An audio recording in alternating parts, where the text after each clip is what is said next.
galera, chegamos aí ao nosso primeiro podcast, nosso primeiro videocast, nosso primeiro bate-papo. Dois pontos na notícia. Estamos aqui, eu e... Alexandre Porto. Esse sou eu. Agora você fala o seu nome. Vinícius Macedo.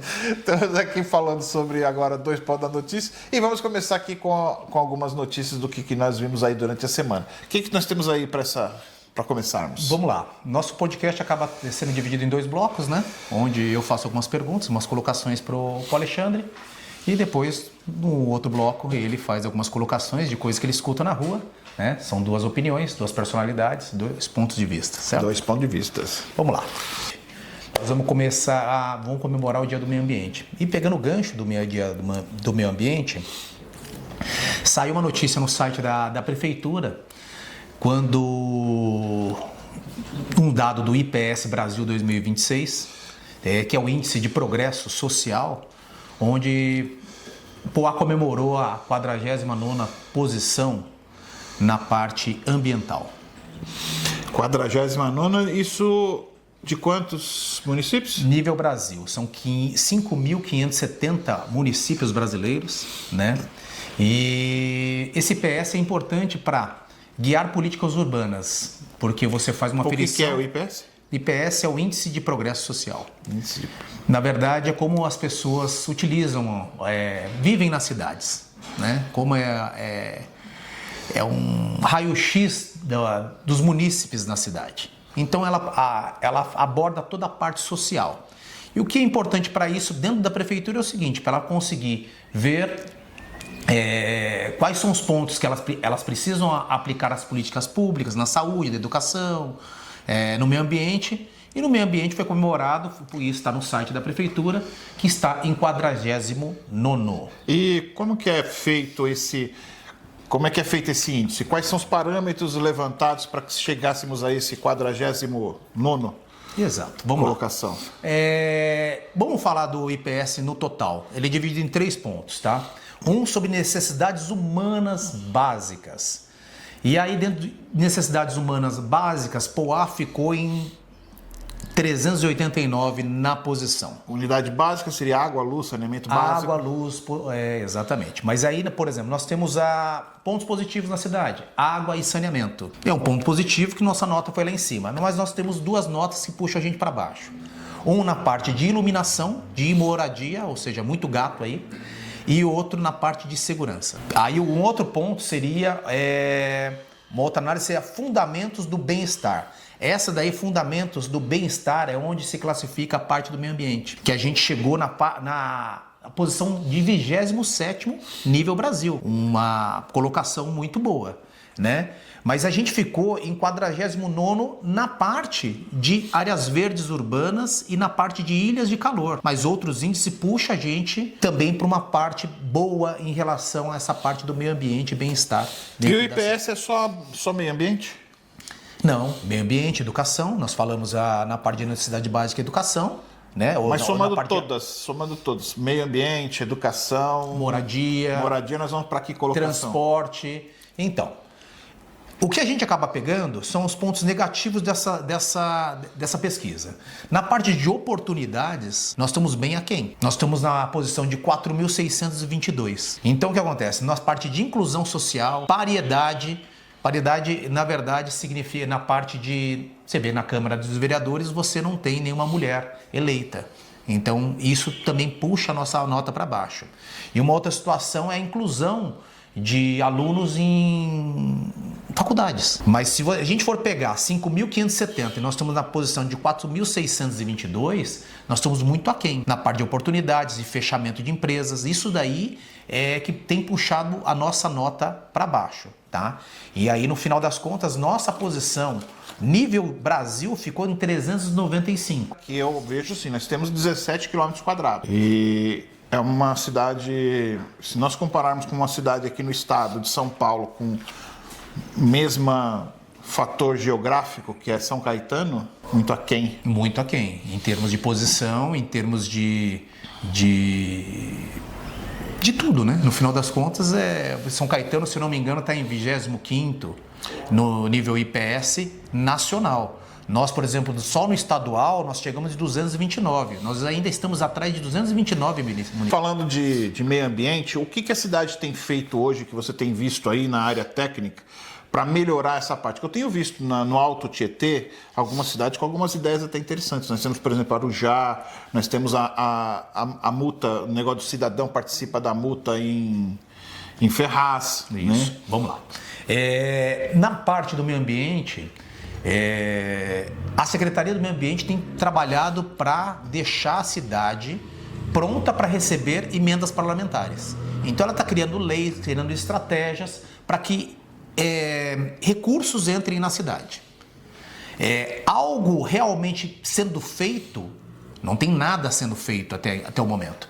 O que se comemora hoje é que o Poá recebeu $50 mil de uma entidade chamada Bloomberg Philanthropies para desenvolver um projeto para alunos de 15 a 24 anos sobre ilhas de calor na cidade. Mas esse não é um problema tão grave na cidade. Tanto que você fizeram uma audiência pública falando sobre plantio de novas árvores, novas mudas, para diminuir esses impactos, mas assim, nós estamos muito à frente de muitos municípios nesse quesito. Então, você vê muita teoria e pouca prática em termos de ações. E aí você falou muito bem.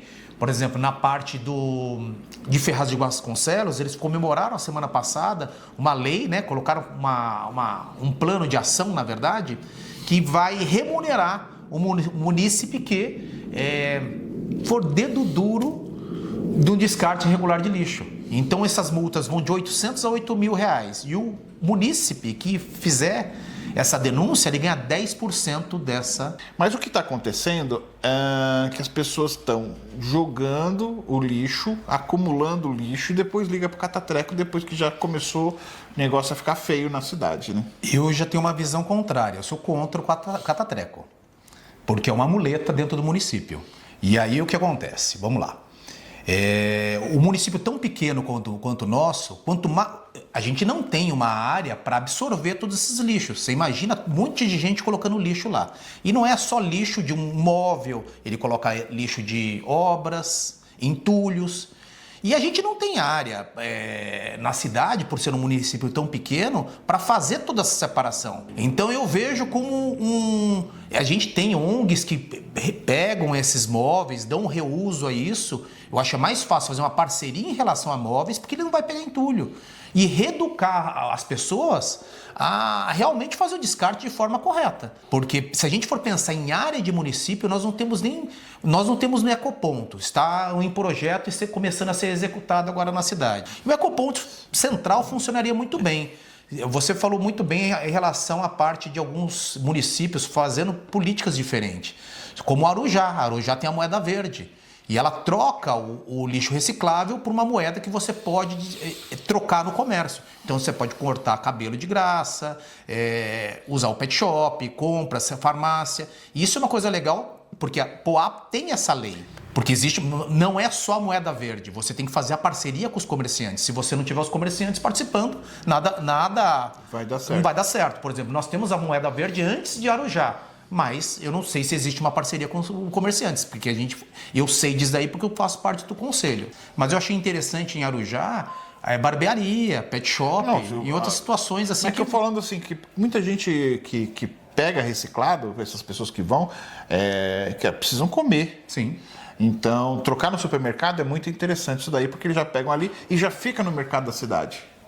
Né? Aí vai o quê? O que vai acontecer? Mesmo que eu monte o ecoponto na divisa das cidades, se eu tiver esse vale verde, a pessoa que seja de Suzano ou de Ferraz ou Itaquá, que são algumas cidades, São Paulo também, né, que fazem divisa com Poá, essas cidades obrigatoriamente terão que gastar em Poá. Exatamente. Então não importa se eu vou fazer na divisa. Pelo contrário, para nós, até para o comerciante vai ser bom, porque, por exemplo, nós estamos ali em Cidade Queima, onde você tem divisa com Ferraz, São Paulo e Itaquá.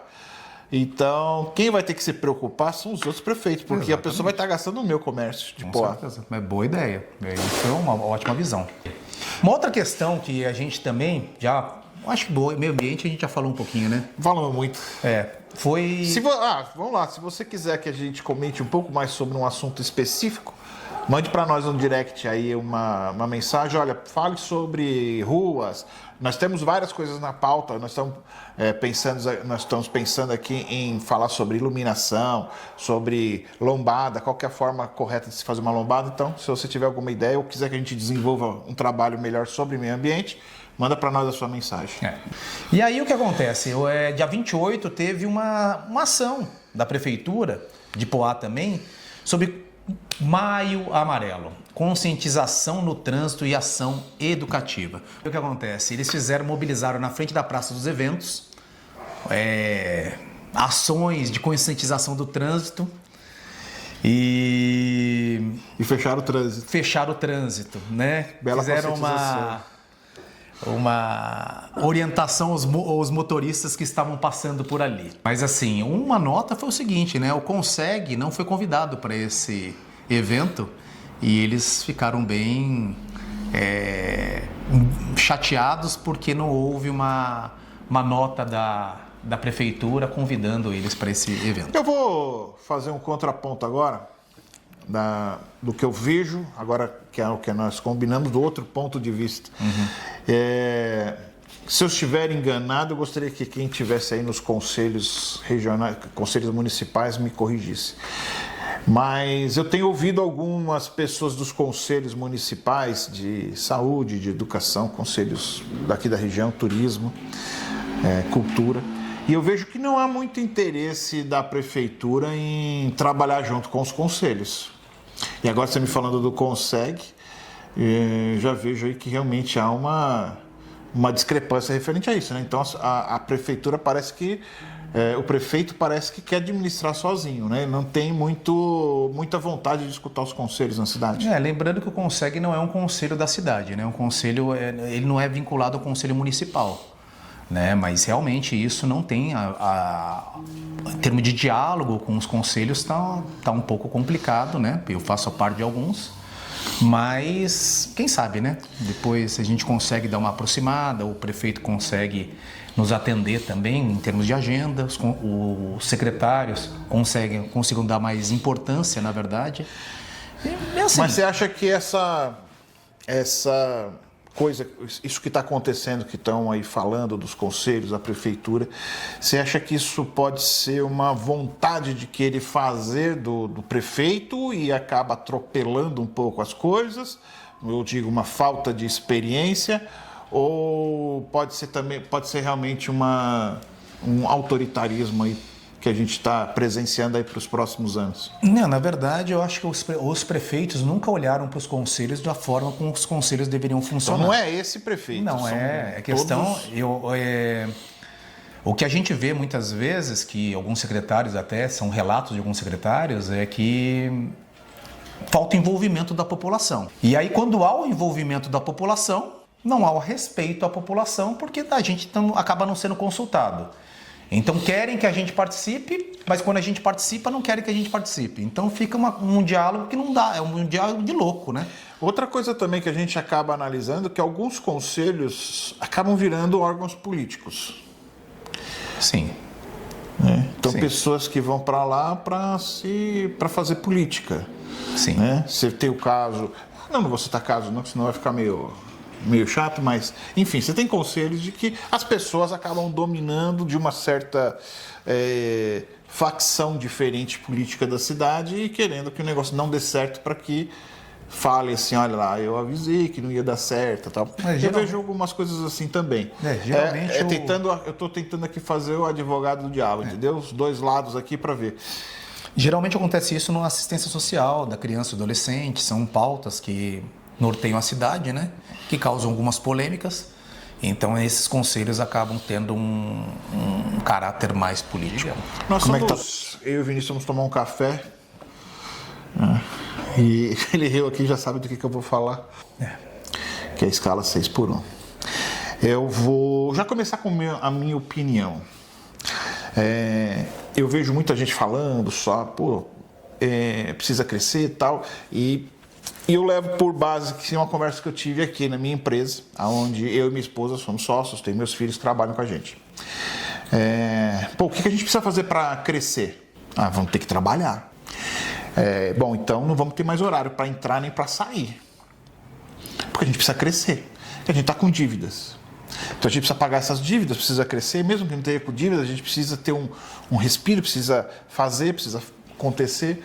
Então a gente precisa trabalhar. Então nós vamos ter que apertar o cinto de um lado, do outro, trabalhar de sábado, domingo, durante a semana. Hoje nós estamos comparando a escala 6x1 com, como eu vi um relatório da deputada Erika Hilton, que colocou lá, comparando com Finlândia, com Inglaterra e alguns outros países que já fizeram, que são mais antigos, né? Com muito mais tempo de vida, vamos dizer assim, né? Economia diferente. Economia diferente, tempo diferente, meio ambiente diferente. E eles já fizeram a lição de casa deles. Eles já cresceram. Se nós queremos mudar, temos que trabalhar. Mas aqui o Brasil é completamente diferente. Aqui é o seguinte, você não precisa trabalhar. Eu, governo, vou trabalhar por você, vou pagar para você. Só que eu vou pagar com dinheiro do governo. E quem vai trabalhar para esse dinheiro ser pago? Eu não estou dizendo que a pessoa não tem que descansar, tem que descansar. A pessoa tem que ter o seu tempo de lazer. Não sei se eu estou conseguindo fazer com que você me entenda, porque alguém vai ter que pagar essa conta. Esse meu dia de folga vai sair caro para mim. Eu não vou conseguir sair, não vou conseguir comprar uma pizza, que a pizza de 40 reais ela vai para 50, 60 reais. Porque o pizzaiolo vai ter que pagar essa mão de obra a mais. A cerveja que está, sei lá quanto custa, 3 reais, ela vai custar 5. Porque a cervejaria vai ter que contratar gente a mais e vai ter que repassar essa conta. O combustível que eu ponho o carro, que eu levo mercadoria, vai ter que aumentar o preço. Você entendeu a minha visão do negócio? Sim. Então, eu acho que hoje, 2026, não é a hora de discutirmos escala 6x1.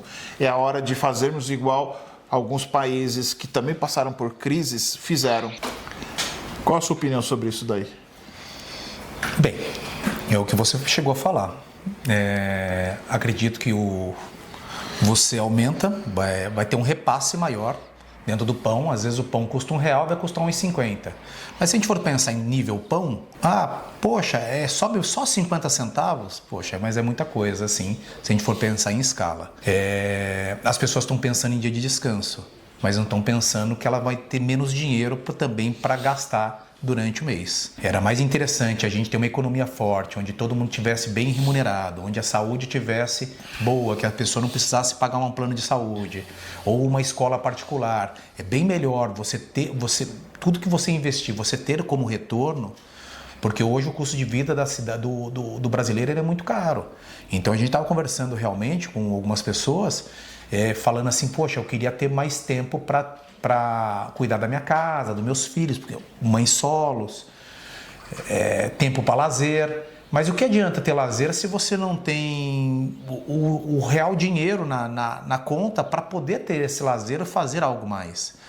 E aí até a gente acabou perguntando para a menina na padaria, ela falou assim, mas seu patrão, ele vai reduzir? Ele vai trabalhar menos? Não, daí ela falou assim, não, ele trabalha todos os dias. Então, um pequeno empresário, nós estamos falando de um pequeno empresário. Então, se a gente for pegar a nossa cidade aqui, que é Poá, nós temos mais microempresas, MEIs, do que realmente grandes supermercados, empresas grandes. Até porque nós temos leis que não proíbem que algumas indústrias entrem aqui na cidade. Então nós estamos falando de uma coisa que vai realmente afetar a cidade. E com certeza em termos de impostos, né? Se você fecha a empresa, você arrecada menos. Então as prefeituras vão ter dificuldade de sustentar a própria estrutura dela. Você que está aí nos assistindo, faça uma conta de português. Se nós temos 44 horas normais, agora baixou para 40, então nós temos aí 10% de tempo a mais para trabalhar, para descansar. Nós estamos em maio. Maio nós já pagamos, 5 meses nós pagamos de imposto até agora. Isso equivale a mais de 1/3 do que nós recebemos no ano, dos 12 meses. Então, quase 40% mais ou menos, é de imposto.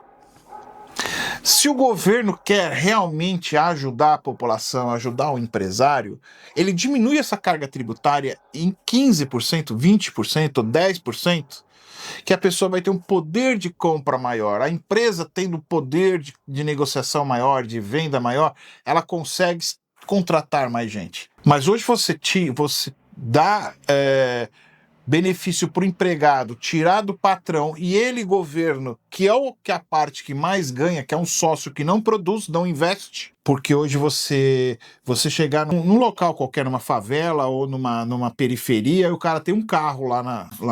Não foi o governo que deu. Ele comprou com capitalismo. Ele tem um celular. Não foi o governo que deu. Ele comprou com capitalismo. A única coisa que o governo deu para ele foi a saúde, que é péssima. Foi a educação, que é horrível. A segurança, que ele tem que fazer uma garagem e colocar 2 cadeados no portão. Pro carro que ele comprou com capitalismo. E pagar um seguro. E pagar o seguro. Então, a única coisa que o governo tem que dar em troca de 40%, do que ele tira de nós trabalhadores, ele não consegue dar. Ele não consegue dar o mínimo para nós. O mínimo que eu falo é você chegar num posto de saúde e ter um remédio para pressão. É você chegar na rua, como você falou, e eu não precisar comprar um seguro. Ou eu poder estacionar na rua da minha cidade e não ter que pagar uma zona azul. Ou eu poder viajar e não precisar pagar pedágio. Na verdade, a gente acaba falando sobre uma cidade ideal, né? Porque nós queremos ter tudo isso que você acabou pontuando. Não tem visto, na verdade, políticas públicas que realmente façam com que o cidadão ganhe de fato algo. A gente vive de uma bolsa família, cesta básica que a prefeitura entrega, por favor, eu preciso no posto de saúde, um vereador ajuda. É muito caro tudo isso. E a gente comemora de ter mais um dia livre. Ótimo, e eu acredito que todos nós poderíamos trabalhar 5 dias na semana. Ótimo, mas a cidade pode parar 2 dias, no sábado e domingo, fechar tudo? Por exemplo, falar, não, tudo bem, o supermercado ele vai trabalhar de segunda a sexta, sábado e domingo ele vai estar fechado. Vai ser bom para o munícipe isso? Ônibus. Ou a pizzaria. Não vai ter ônibus. O iFood, o entregador de iFood, ele vai, olha, 2 dias você vai ficar em casa, vai fechar a conta. E aqueles que não são CLT? Então, por exemplo, Uber, taxista. A gente às vezes quer regulamentar... Isso é só para quem é CLT. Não, a gente vai regulamentar algumas situações ou vai criar mais emprego informal, porque a renda não vai bater da pessoa, e a pessoa vai fazer um bico no Brás para vender uma roupa, vai fazer o Uber, vai entregar uma pizza. A pessoa que trabalha 6 dias na semana, ela vai continuar trabalhando. Só que ela vai trabalhar CLT de 5 dias e vai fazer um dia uma renda extra. Eu vou dar um exemplo para você. Há 10 anos atrás, a Dilma colocou um projeto populista sobre as empregadas domésticas. Você lembra que toda empregada doméstica tinha que ser CLT? Sim. Né, tinha que ser registrada. No papel, excelente. Né? Melhor governo que tem, tá vendo o povo, tá vendo... Tá.